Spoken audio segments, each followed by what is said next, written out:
So there was a couple of glimmers of light in this otherwise pretty bleak picture of how county government in the Commonwealth was operating.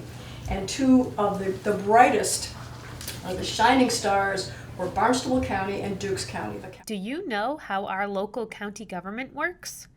Not many are as familiar with the roles and responsibilities of county government, which is why the Cape Women's Coalition held a discussion this past week to educate people on why this government exists within Barnstable County.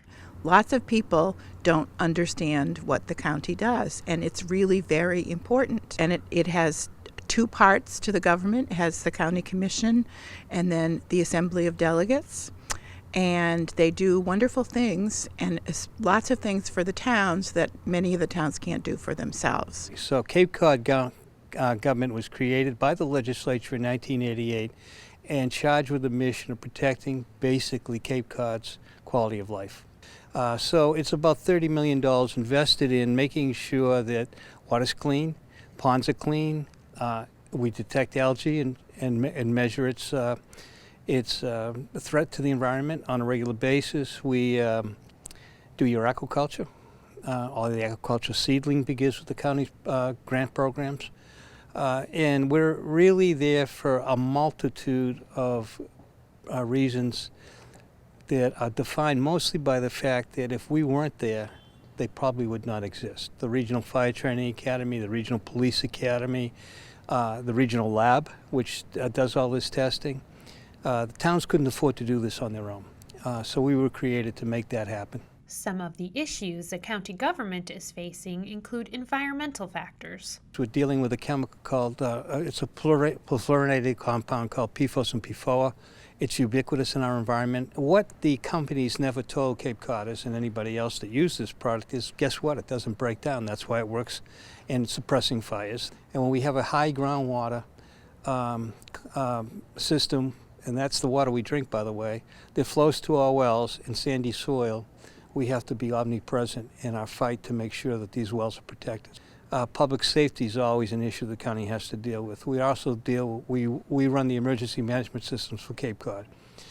So we look into the skies all the time for threatening weather, among other things. We're dealing with rising waters across the Cape, which is a threat to a lot of coastal communities. There's about $8 to $13 billion worth of real estate that's now in floodplain areas. And we have to be careful and conscientious about how we protect those properties as well as the environment around them.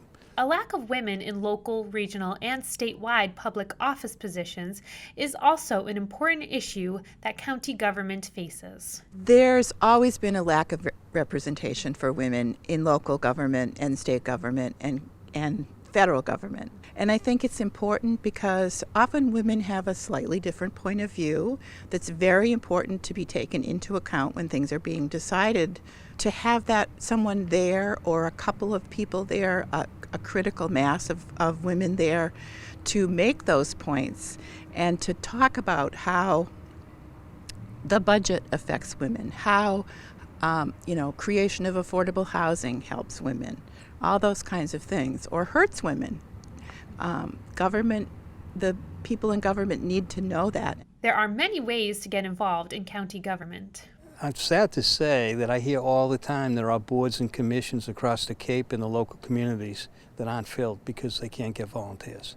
So there's something for everybody out there.